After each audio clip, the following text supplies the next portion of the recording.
الله وبركاته.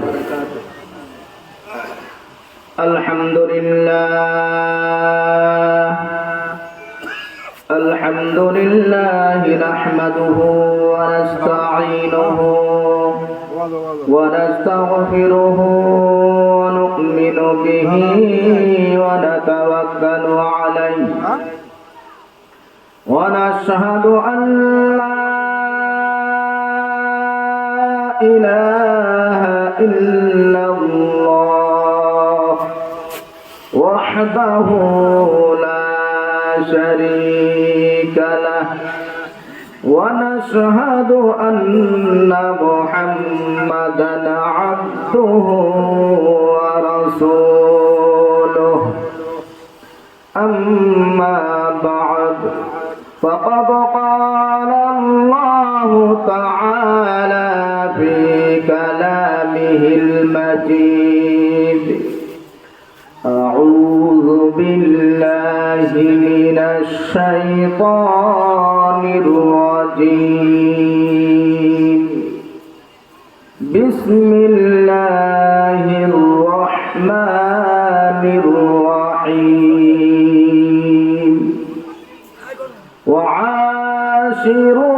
وعاشروهن بالمعروف وقال سبحانه تعالى أيضا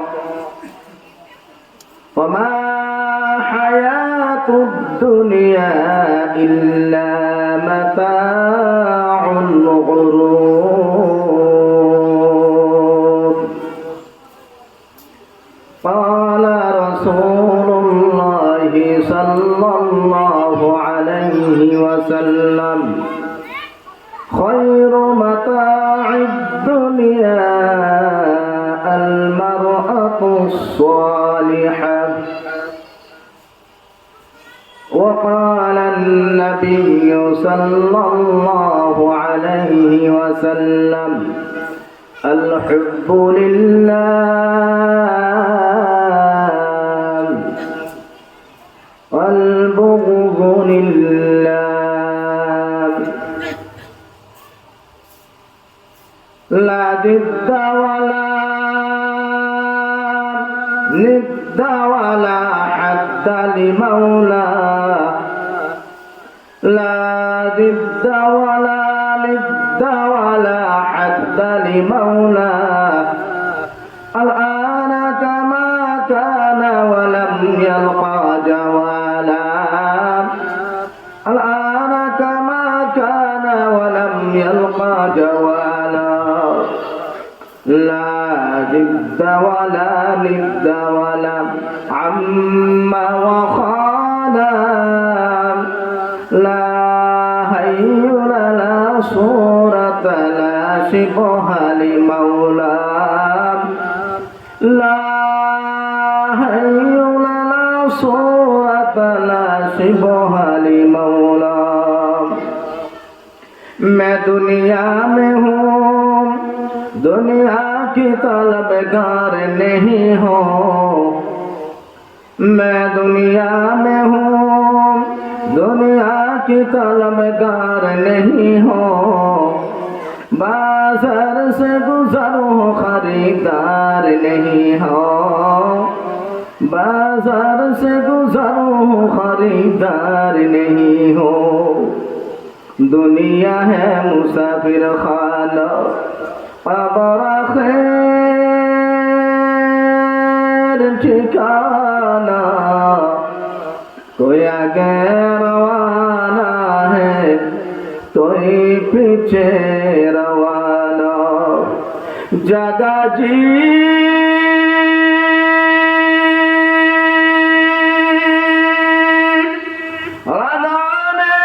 दुनिया नहीं है ये इबरत की जाह तमाशा नहीं है ये इबरत की जाह तमाशा नहीं है जैसे करनी वैसे बरनी न माने तो करके देख जन्नत भी है जहन्नम भी है, न माने तो करके दे। وقال سبحانه تعالى في شان حبيبه مخبرا وآمرا إن الله وملائكته يصلون على النبي يا أيها الذين آمنوا صلوا عليه وسلموا تسليما اللهم صل على محمد وعلى آل محمد كما صليت على إبراهيم وعلى آل إبراهيم إنك حميد مجيد اللهم بارك على محمد وعلى آل محمد كما باركت على إبراهيم وعلى آل إبراهيم إنك حميد مجيد اللهم صل على محمد النبي الأمي وعلى آله وصحبه وبارك وسلم كما تحب وترضى عدد ما تحب وترضى سبحان الله وبحمده سبحان الله العظيم একটু জিকির করেন লা ইলাহা ইল্লাল্লাহ লা ইলাহা মেহেরবানি করে সবাই একটু জমে বসুন। আল্লাহ রাসূল আমাদেরকে সব কিছু শিখিয়ে দিয়েছেন, জন্ম থেকে মৃত্যু পর্যন্ত, লেনদেন, ব্যবসা বাণিজ্য, মুআমালা, মুআশারা। আমার ভাইয়েরা, দিনী জলসার মধ্যে আসার বসারও একটা সুন্নত তরিকা আছে। আপনারা একটু জোরে বসেন, আপনার প্রয়োজন প্রস্রাব, পায়খানা, হাজত অথবা কোনো উযর ছাড়া আপনার উঠে মাঝখান থেকে যেতে পারবেন। আমার থেকে কোনো ওয়াদা বন্দি নাই যে হাত উঠালাম হুজুরের সাথে ওয়াদা করলাম কিভাবে উঠবে। আমার থেকে পুরা পারমিশন। আপনার প্রয়োজন বা দরকার নাই, এরপরও যদি যান আমার তরফে কোনো দাবি নেই। তবে যতক্ষণ বসবেন আল্লাহর রাসূলকে মহব্বত করে, রাসূলকে রাজি খুশি করার জন্য একটু জমে বসেন। একটা সুন্নত যদি আমরা ইখলাসের সহিত আদায় করি, মান তামাসসাকা বিসুন্নতি ইনদা ফাসাদি উম্মতি ফালাহু আজরু মিআতি শহীদ, বলেন সুবহানাল্লাহ। যে ব্যক্তি একটা কুসংস্কার, ফিতনা, ফাসাদের জমানায় একটা আপনা থেকে আপনার সুন্নতকে আঁকড়িয়ে ধরবে, আল্লাহর রাসূল বলেন তার আমলনামা 100 গলা কাটা শহীদের সওয়াব দেখা হবে, বলেন সুবহানাল্লাহ। অতএব আমার ভাইয়েরা, আল্লাহ রাসূলের জলসা মধ্যে সাহাবায়ে কেরাম যেভাবে বসতেন, এটাও রাসূলের জলসার একটা আদাব, একটা সুন্নাত, ঠিক কিনা ভাই? যদি ইখলাস থাকে ইনশাআল্লাহ আমরা 100 গলা কাটা শহীদের সওয়াব আমাদের আমলনামায় লেখা হবে, এতে কোনো সন্দেহ নেই, ঠিক কিনা ভাই বলুন? এই কারণে আমার ভাইয়েরা একটু জমে বসে, ইনশাআল্লাহ ফায়দা হবে। জিকির করেন লা ইলাহা ইল্লাল্লাহ লা ইলাহা মাশাআল্লাহ লা ইলাহা ইল্লাল্লাহ লা ইলাহা ইল্লাল্লাহ আল্লাহ আল্লাহ क्या मुबारक नाम है अल्लाह अल्लाह आशिकों का काम है अल्लाह अल्लाह इच शीरे अस्ताना शीरा शक्कर जानम तमाम ला इलाहा इल्लल्लाह ला इलाहा আর বলে মাশাআল্লাহ লা ইলাহা সৃষ্টি যত গায়রুল্লাহ সৃষ্টি যত গায়রুল্লাহ শুধু স্রষ্টা এক আল্লাহ বল লা ইলাহা ইল্লাল্লাহ ইলাহা ইল্লাল্লাহ লা ইলাহা আশিকুকা মাযহাব মিল্লাত জুদাস আশিকুকা মাযহাব মিল্লাত খুদাস লা ইলাহা লা ইলাহা ইল্লাল্লাহ লা ইলাহা লা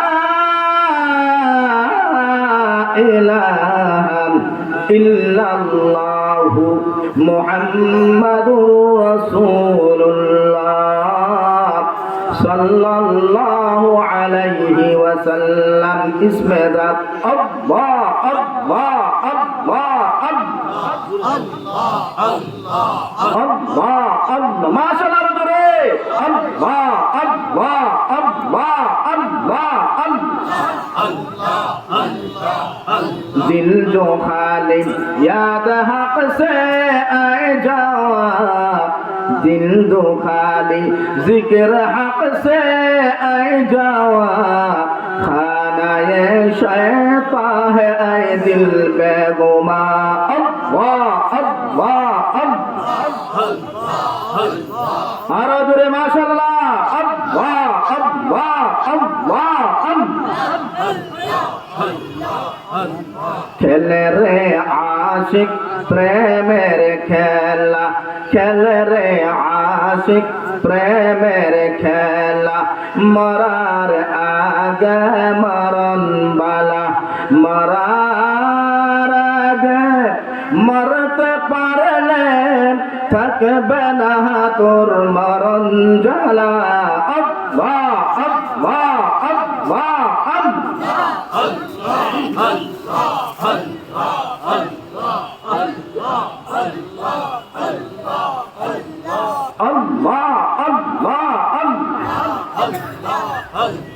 ना दुनिया से ना दौलत से ना घर आबाद करने से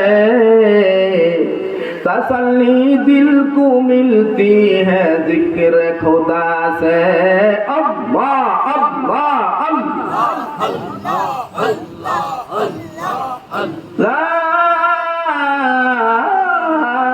इलाहा इल्लल्लाह मुहम्मदुर रासूलुल्लाह সাল্লাল্লাহু আলাইহি ওয়াসাল্লাম সবাই জোরে সুরে বলুন সাল্লাল্লাহু আলাইহি ওয়াসাল্লাম। সম্মানিত আজকের এই মহতী জলসার মুআজ্জাজ সভাপতি তথা ভারত বাংলার বহু মসজিদ মাদ্রাসার প্রতিষ্ঠাতা পীরে কামিল জনাব হযরত মাওলানা আব্দুর রহমান দরবেশ হুজুর সাহেব, যার এই দেশে ও ভারতবর্ষে অনেক অবদান এহসান রয়েছে, বিশেষ করে আমাদের ভারতবর্ষের এই এলাকাতে অনেকগুলি মসজিদ মাদ্রাসা হযরতের হাতে গড়া। বিশেষ করে একটা ঘটনা বলছি, আমাদের শালপুকুর একটা মসজিদ, যে মসজিদের মধ্যে হযরত যেই সময় বাঘ ওই জঙ্গলের মধ্যে চলাফেরা করতেন, ওইখানে হযরত পরে আসছিল। যারা দেখেছেন ওই সমস্ত নিজে চোখে দেখা গাওয়া সাক্ষী এখনো মজুদ আছেন, একদম বৃদ্ধ বয়স, চোখ ভৌরিগুলোর মধ্যে পর্যন্ত পিপিলিকা কাটা শুরু করেছে। বাঘ এসে এইভাবে সামনাসামনি ওনার দিকে তাকিয়ে আছে, যে এলাকা দিয়ে চলতো না। উনি হযরত ওইখানে অনেক দিন ছিলেন। আল্লাহর এহসান, আজকে ওইখানেও একটা মসজিদ মাদ্রাসা হয়েছে, বলেন সুবহানাল্লাহ। আর বিশেষ করে আমাদের মাসিমা শালবাগান মাদ্রাসা, যেখানে একটি হাফিজি মাদ্রাসা ছেলেদের, প্রায় শতাধিক তলাবা এখানে হোস্টেলে থেকে পড়াশোনা করে, এতিমখানা, যেখানে একটি বানাত মহিলা মাদ্রাসা হয়েছে, প্রায় 150 মেয়েরা এখানে হোস্টেল থেকে পড়াশোনা করে। এখানে একটি মদনী ইসলামী নার্সারি স্কুল হিসাবে প্রতিষ্ঠিত হয়েছে, যেখানে ছেলে মেয়েরা পড়াশোনা করে। যেই শালবাগানে দিনও মানুষ আসতো না, আল্লাহ এহসান, আজকে এখানে বেহেশতের বাগান। এমন দিন নেই যেদিন 2-4টা গাড়ি, হুন্ডা, বাইক, 5 স্টার গাড়ি আসে। বলেন সুবহানাল্লাহ। এগুলো হযরতের ইহসান। আল্লাহ তাআলা বারাকাল্লাহু ফি হায়াত। আজকের মাহফিলের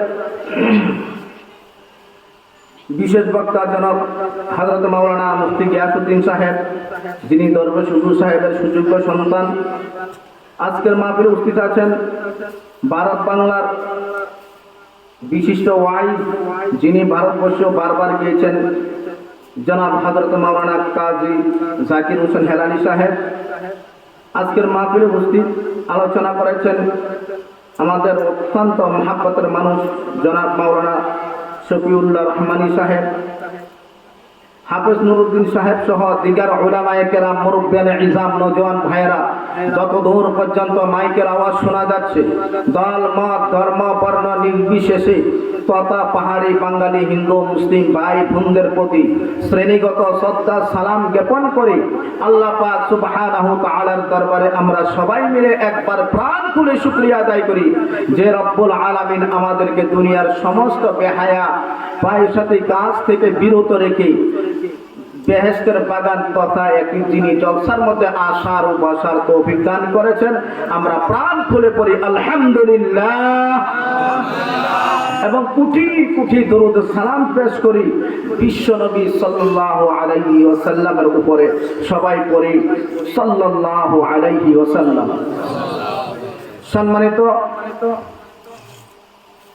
দিন দরদে ইসলাম প্রিয় ভাইয়েরা, আল্লাহ পাক যাকে মহব্বত করে, যাকে ভালোবাসে, তাকেই এমন দিনই জলসার মধ্যে আসার ও বসার তৌফিক দান করে। ঠিক কিনা ভাই? আমরা এখানে দুরূদ সালাম পড়েছি আল্লাহ রাসূলের উপর। এটা কি সাধারণ ব্যাপার? এটা কি সাধারণ ব্যাপার ভাই বলেন? আপনারা জানেন আল্লামা জালালউদ্দিন সুয়ুতী রাহমাতুল্লাহ আলাইহি, যিনি 1-2 বার না 40 বার আল্লাহর রাসূলের দিদার পেয়েছেন। বলেন সুবহানাল্লাহ। আল্লামা জালালউদ্দিন সুয়ুতী রাহমাতুল্লাহ আলাইহি মাত্র 40 বছর হায়াত পেয়েছেন। তাফসিরে জালালাইন শরীফ কত গুরুত্বপূর্ণ তাফসিরের একটি কিতাব, যে তাফসির না হলে দরসি নিজামের উলামারা সঠিক আলিম হওয়া সম্ভব নয়। ঠিক কিনা ভাই? এমনি ভাবে আরেকটি কিতাব তাফসিরের উনার আল মাজমাউল বাহরাইন, এমন মোটা করে 80টা খণ্ড, 80টা জিল, এত বড় তাফসিরের কিতাব।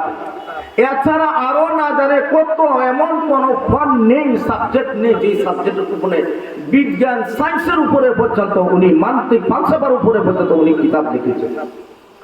উনার জীবনের কিতাবগুলি বর্তমানে আমরা যে 40 বছর 50 বছর 60 70 80 বছর 100 বছর হায়াত পাই, আমাদের পক্ষে ওই কিতাবগুলি শুধু এইভাবে পড়ে যাওয়া শুরু থেকে শেষ সম্ভব হয় না। আর উনার হায়াতে আল্লাহ সুবহানাহু ওয়া তাআলা কত বরকত দিয়েছে দেখেন।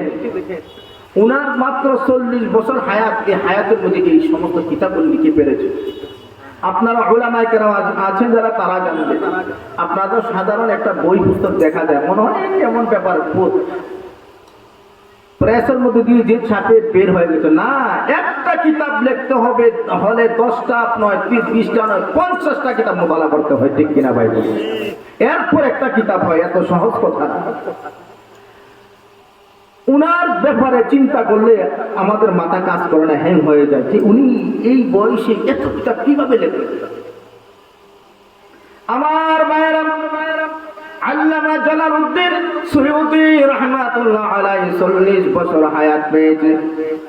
ওনার জীবনে 1-2 বার নয়, 40 বার আল্লাহর রাসূলের দিদার নসিব হয়েছে। বলেন সুবহানাল্লাহ। আমার ভাইয়েরা, আল্লামা জালালউদ্দিন সুয়ুতী ছিলেন বহু বড় পীর সাহেব। হাজার হাজার শত শত লক্ষ লক্ষ মানুষ ওনার হাতে হাত দিয়ে বেত হয়েছে। তাসবিহ তালিল করে জিকরুল্লাহ জিকিরাজ করে, সবক আদায় করে। অনেক মানুষ আল্লাহ রাসূলকে স্বপ্নে দেখে। ঠিক কিনা ভাই বলুন? একটা 80 বছরের একটা বৃদ্ধ পুরুষ, বুদ্ধ মানুষ বাবা, উনি আল্লামা জালালউদ্দিন সুয়ুতী রাহমাতুল্লাহ আলাইহি দরবারে বেত হয়েছেন। তাসবিহ করতে করতে করতে করতে করতে যৌবন কাল থেকে দাড়িগুলি পেকে গেল, দাঁতগুলি পড়ে গেল, কিন্তু কত দোয়া করে মনের আশা পুরা হয় না। আল্লাহর রাসূলকে একবার জিয়ারত করার জন্য, কিন্তু জিয়ারত নসিব হয় না। আমার ভাইয়েরা রে, ওই বৃদ্ধ মানুষটা মনে মনে কাঁদে, হায় রে আমার পিসাব 40 বার আল্লাহর রাসূলের হায়াত দিদার পেয়েছি, আমি একবারও আল্লাহর রাসূলের দিদার পাইলাম না। আমার দাড়ি পেকে গেছে, আমার দাঁতগুলি পড়ে গেছে রে, আর না জানে আর কোনদিন আল্লাহর রাসূলের দিদার পাবো। মনে মনে কাঁদে। হঠাৎ করে আল্লামা জালালউদ্দিন সুয়ুতী রাহমাতুল্লাহ আলাইহির দরবারে উপস্থিত হলে আরজ করলেন, হাজরাত, বড় আশা নিয়ে আপনার দরবারে উপস্থিত হয়েছি। হুজুর বলেন, এ বুজুর্গ বয়স্ক বাবার সমতুল্য এ মুরব্বী, তুমি কেন কাঁদতেছো? তোমার চোখের অশ্রুগুলা ঝরঝর করে কেন পড়তেছে? বলো বলো, তোমার জন্য আমি কি খেদমত করতে পারি? ঠিক কিনা ভাই বলুন? যে যত বড় পীর হোক না কেন, যত বড় আল্লাহওয়ালা হোক, তার অনুতপ্ত তত বেশি হবে। ঠিক কিনা ভাই বলুন? আজকালের দরবারে তো জুব্বা আর পাগড়ি, লম্বা চোরা লাঠি বাটি, নামাজ কালামের লোকের কোনো খবর নাই। বজাহির পীর, আসলে হাকিকতে পীর হলো যার জীবনের মধ্যে মাথা থেকে পা পর্যন্ত সুন্নাত আর সুন্নাত থাকে। ঠিক কিনা ভাই বলুন? আমার মেয়েরা, আল্লামা জালালউদ্দিন সুয়ুতী এত বড় আলিম হওয়ার পরেও, এত বড় বিশ্বব হওয়ার পরেও ওই মুরিদের অবস্থা দেখে নিজে ছোট হয়ে আরজ করেন, আব্বাজি কি ব্যাপার, কি ব্যাপার, কেন মনে হয় এত আঘাত? আমি কি কোনো অসুবিধা করেছি? আমি আপনার কি খেদমত করতে পারি বলেন? বুদ্ধা মিয়া কাঁদে আর আরজ করলেন, হাজারাত, বড় আশা নিয়ে আপনার দরবারে বহু বছর থেকে আপনার হাতে হাত দিয়ে বের হয়েছি। হযরত বহু তাসবিহ তাহলিল করেছি, আপনার সবক আদায় করি। হাজারাত, গুস্তাখি মাফ করবেন, একটা প্রশ্ন করতে চাই, একটা সওয়াল করতে চাই, আপনার খেদমতে নারাজ হবেন কি? কয় না না, অসুবিধা নাই, বলো। হযরত, আমি শুনেছি আপনার জীবনে আপনি না জানে কতবার দেখেছেন, তবে আমার কাছে একটা খবর আছে যে আপনি 40 বার পরিষ্কার ভাবে আল্লাহর রাসূলের দিদার পেয়েছেন। হযরত, বড় আশা নিয়ে জওয়ান কাল থেকে বৃদ্ধকাল থেকে একদম শেষ পর্যায়ে পৌঁছে গেছি, জীবনে একবার আল্লাহর রাসূলের দিদার পাইনি। হযরত, এমন কি মুস্কাদ, এমন কোন আমল আপনি করেছেন যার কারণে আপনি 40 বার আল্লাহর রাসূলের দিদার পেয়েছেন? হযরত, ওই আমলটা যদি বলে দেন, আমি সেই আমলটা করব যাতে আল্লাহর রাসূলের জীবনে একবার কমসে কম দেখা পাই। আমার ভাইরা রে, আল্লামা জালালউদ্দিন সুয়ুতী রাহমাতুল্লাহ আলাইহি ওই মুরিদকে উত্তর দিলেন, রে মুরিদ, আমি গুনাহগার, আমার কোনো আমল নাই, হ্যাঁ একটা আমলের কারণে আমার মনে হয় আমি আল্লাহর রাসূলের বারবার দিদারে পেয়েছি। বলেন সুবহানাল্লাহ। ওই আমলটা হলো, আমি সদা সর্বদা শুভ চলতে ফিরতে সব সময় আল্লাহর রাসূলের মহব্বতে দুরূদ সালাম পড়তাম, যার বদৌলতে আল্লাহর রাসূলের দিদারে পেয়েছি। বলেন সুবহানাল্লাহ। আমার ভাইরা, এই ঘটনাটা আরজ করার উদ্দেশ্য এটাই যে আমরা এখানে বসে আমরা দুরূদ সালাম পেশ করেছি, আমাদের কি লস হয়েছে ভাই বলুন? আমাদের লস হয়েছে? বাইরে থাকলে, দোকানে থাকলে আমরা এটা করতাম ভাই বলেন? এটা আল্লাহর রহমত। ঠিক কিনা ভাই বলুন? এমনি ভাবে আমরা এখানে জিকির আজকারে করেছি। ঠিক কিনা ভাই বলুন? জিকির আজকারে করেছি। আমার ভাইয়েরা, আমরা কে এখানে আজ হাত উঠে বলতে পারবেন জীবনে কোনোদিন মিথ্যা কথা বলেননি, জীবনে কোনো নামাজ কথা হয়নি, জীবনে কোনোদিন বেগানা মহিলার দিকে তাকাইনি, জীবনে কোনোদিন গুনার কাম করেননি, রোজা ভাঙেনি, এমন কেউ আছেন হাত উঠে বলতে পারবেন? অসম্ভব। ঠিক কিনা ভাই? আমার ভাইরা, হাদিস শরীফে ইরশাদ, মানুষ যখন একটা গুনাহ করে তার কলবের মধ্যে একটা কালো দাগ লেগে যায়, আরেকটা গুনাহ করলে আরেকটা কালো দাগ লেগে যায়, আরেকটা গুনাহ করলে তার অন্তরে আরেকটা কালো দাগ লেগে যায়। এইভাবে কালো দাগ গুনার কারণে লাগতে লাগতে তার অন্তরটা, কলবটা আস্তে আস্তে কালা হয়ে যায়, কালা হয়ে শক্ত পাথরের মতো হয়ে যায়। তখন তার আর কোনো কিছু ভালো লাগে না, মনে ব্যথা লাগে না। নামাজ মসজিদের কথা আজান দিলে আরো তাড়াতাড়ি চলে, মনে হয় কেউ যদি ডাক দেয় নামাজ পড়ার জন্য, কেউ যদি মসজিদে বিপদে পড়ে ঢুকেও তাড়াতাড়ি সালামটা ফেরানোর পরে সাথে সাথে মসজিদে বাইরে বা চিন্তা করে, ঠিক কিনা ভাই বলুন? ধরে নেবেন তার অন্তরটা খারাপ হয়েছে, তার অন্তরটা খারাপ হয়ে গেছে। হাসান বসরি রাহমাতুল্লাহ আলাইহির দরবারে একজন মানুষ এসে আরজ করলেন, হাজারাত, আমার মনে হয় আমার অন্তরটা, আমার ঈমানটা দুর্বল হয়ে গেছে। কেন দুর্বল হয়ে গেছে? হযরত নামাজ পড়তে আমার ভালো লাগে না, কোরআন তেলাওয়াত করতে আমার ভালো লাগে না, দ্বীনি জলসায় বসতে আমার ভালো লাগে না, রোজা রাখতে আমার ভালো লাগে না, শান্তি লাগে না। আমার মনে হয় আমার ঈমানটা দুর্বল হয়ে গেছে। হাসান বসরি রাহমাতুল্লাহ আলাইহি কথাগুলো শুনে চুপ হলেন। পরিশেষে বললেন, ভাই তোমার আর কোনো কথা আছে? কয় না। এবার হাসান বসরি রাহমাতুল্লাহ আলাইহি উত্তর দিলেন, রে আল্লাহর গোলাম, তুমি যে বলছো তোমার অন্তরটা কালা, তোমার অন্তর ঈমান দুর্বল হয়ে গেছে, না না না রে, ও আল্লাহর গোলাম, দুনিয়ার মধ্যে কোন মানুষ যদি ঘরের মধ্যে ঘুমায়, তার দরজার মধ্যে একবার টক টক আওয়াজ দিলে যদি না ওঠে, দুইবার তিনবার এইভাবে দরজার মধ্যে টক টক টক টক করে যদি আওয়াজ দেয়, ঘুমন্ত মানুষটাও জেগে ওঠে, ঠিক কিনা ভাই বলুন? আরে আল্লাহর গোলাম, তুমি যে বলছো তোমার ঈমান দুর্বল হয়ে গেছে, কলমার কথা, কোরআনের কথা, ওয়াজ নসিহত তোমার ভালো লাগে না, আমার মনে হয় তোমার ঈমানটা দুর্বল না, তোমার ঈমানটা মরে গেছে, খতম হয়ে গেছে। কারণ হলো যার ভিতরে একটু বিন্দু পরিমাণও যদি ঈমান বেঁচে থাকে, তার কানের মধ্যে যদি বারবার কোরআনের তেলাওয়াত পড়বে, ওয়াজ নসিহতের আওয়াজ পড়বে, আযানটা তার কানে পড়বে, কমসে কম তার শরীরের মধ্যে একটু হলো নাড়াচাড়া দেবে, ঠিক কিনা ভাই বলুন? অতএব ওই ঈমানটা তোমার দুর্বল না, তোমার মরে গেছে। অতএব সাথে সাথে তওবা করে আল্লাহর জিকির করো, আল্লাহ আল্লাহ আল্লাহ। আমার ভাইরা, গুনাহ করার কারণে, আমাদের আমলের কারণে, শরীয়ত বিরোধী কাজ করার কারণে আমাদের অন্তরের মধ্যে কালো দাগ পরে পরে পাথরের মতো কালা হয়ে গেছে। এখন আর নামাজ রোজা ভালো লাগে না। আমার ভাইরা রে, পৃথিবীর কোন মোটরসাইকেল যদি সাইকেল খারাপ হয়, তো মোটরসাইকেলের মিকারের দোকানে নেওয়া লাগে, ঠিক কিনা ভাই বলুন? কোন মানুষ যদি শারীরিক অসুস্থ হয়, তাকে ডাক্তারের কাছে হসপিটালে নিতে হয়, ঠিক কিনা বলুন? এমনি ভাবে মানুষ গুনাহ করতে করতে তার অন্তরটা যখন খারাপ হয়ে যায়, পৃথিবীর কোন ডাক্তার তাকে ঠিক করতে পারবে না। বড় পিসা বলি আল্লাহর দরবারে গিয়ে জিকির শিখতে হবে, জিকিরের তরিকা জিকির দিয়ে। কারণ আল্লাহর রাসূল বলেন, যে বান্দা লা ইলাহা ইল্লাল্লাহ আল্লাহ আল্লাহ এইভাবে জিকির করার কারণে তার অন্তরের মধ্যে গুনাহগুলি ধুইতে থাকে, রূপ হতে থাকে।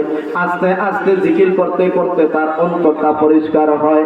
যেভাবে তার অন্তরটা পরিষ্কার যতক্ষণ পরিপূর্ণ না হবে, ততক্ষণ পর্যন্ত আল্লাহ আপনার কলবে ঢুকবে না, ঠিক কিনা ভাই বলুন? অতএব আমার ভাইরা, এইখানে আমরা জিকির আজকারে করেছি, আমাদের কি লস হয়েছে না লাভ হয়েছে? বলেন, লাভ হয়েছে না ভাই? অতএব আমাদের কোনো সময় নষ্ট হয়েছে?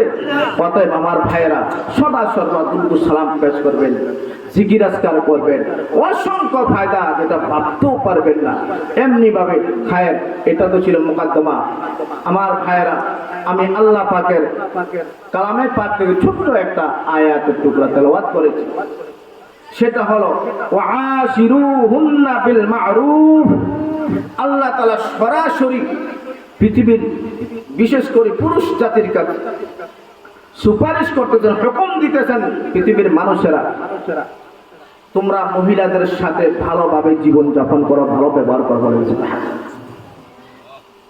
এমনি ভাবে আল্লাহ রাসূলের আয়াত কালামে পাক থেকে আরেকটি আয়াতের কিছু অংশ তেলাওয়াত করেছি। ওমা হায়াতুদ দুনিয়া ইল্লা মাতাউল গুরুর। এই জীবনের হায়াতটা কিছু নেই, শুধু ধোকার সামান, এছাড়া আর কিছু নেই। ঠিক কিনা ভাই বলুন?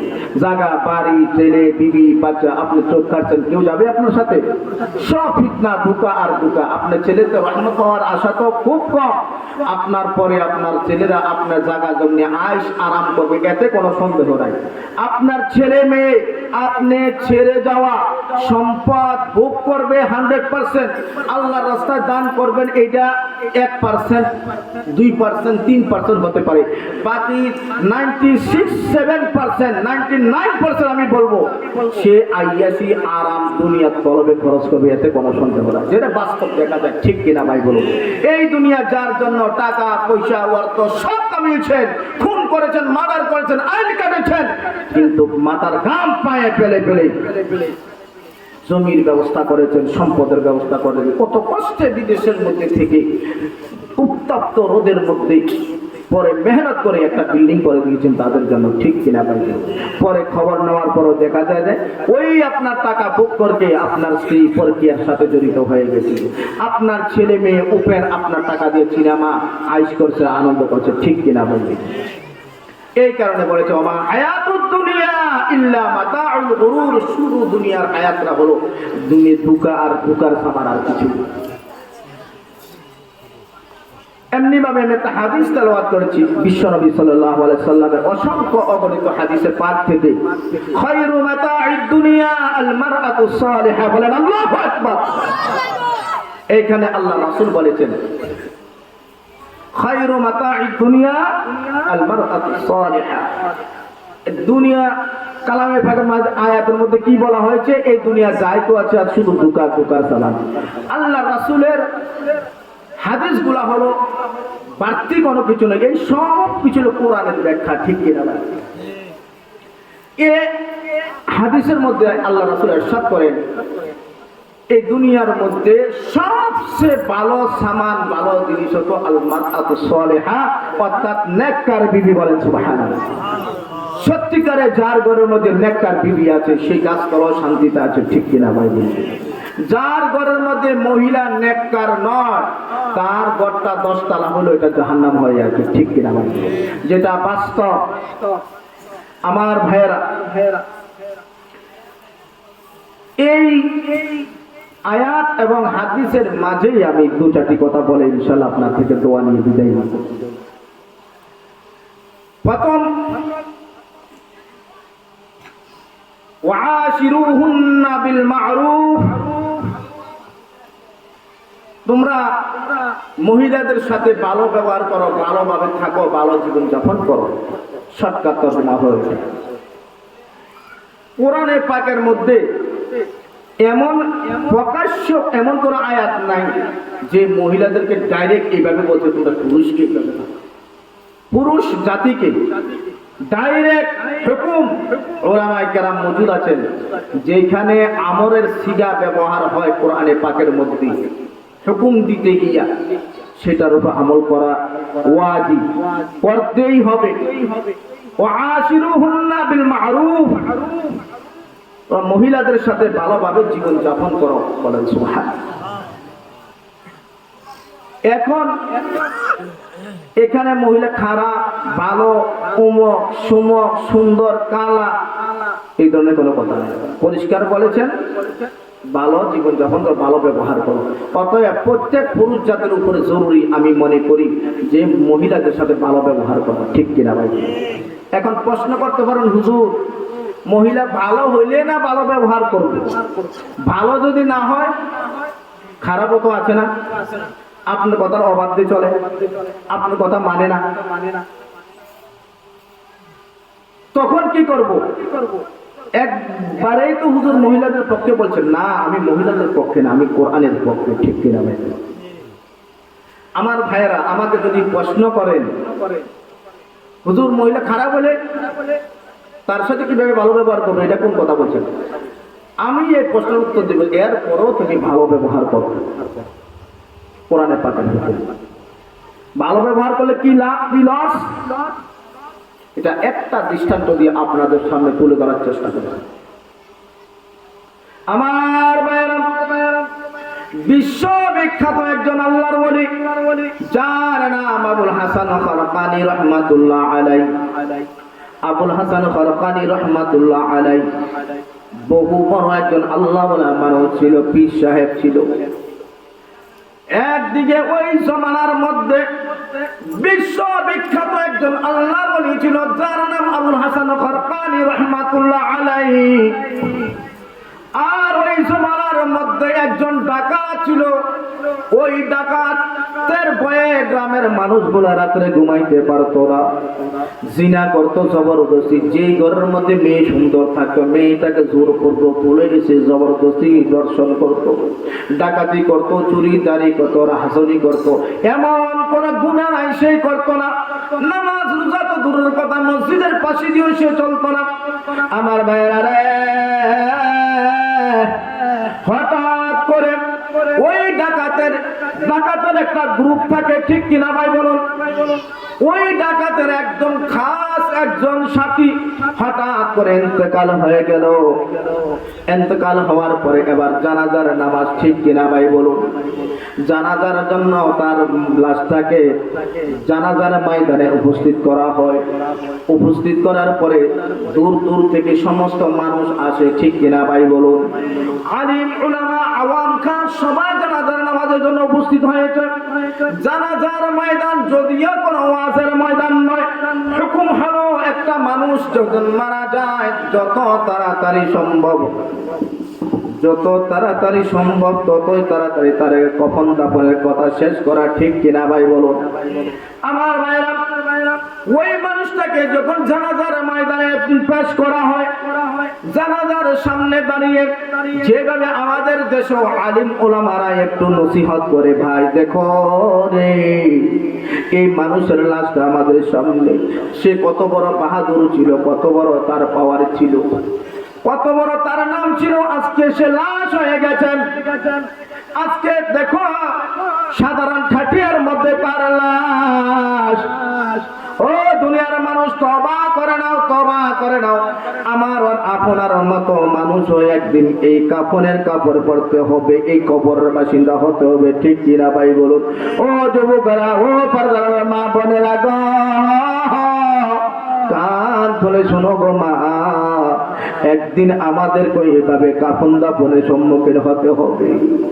আমার ভাইরা রে, শ্বাস ফুরালে, দম ফুরালে, তখন বুঝবেন কে আপন। পাগল মন রে, দম ফুরাইলে বুঝবি কে আপন। পাগল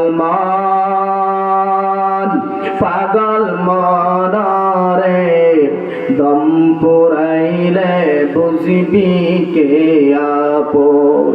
যারা তোমার অতি আপন, তারাই তোমায় পরাবে কাফন, তারাই তোমায় করিবে দাফন। পাগল মন রে, দম ফুরাইলে বুঝবি কে আপন। যারা তোমার অতি আপন,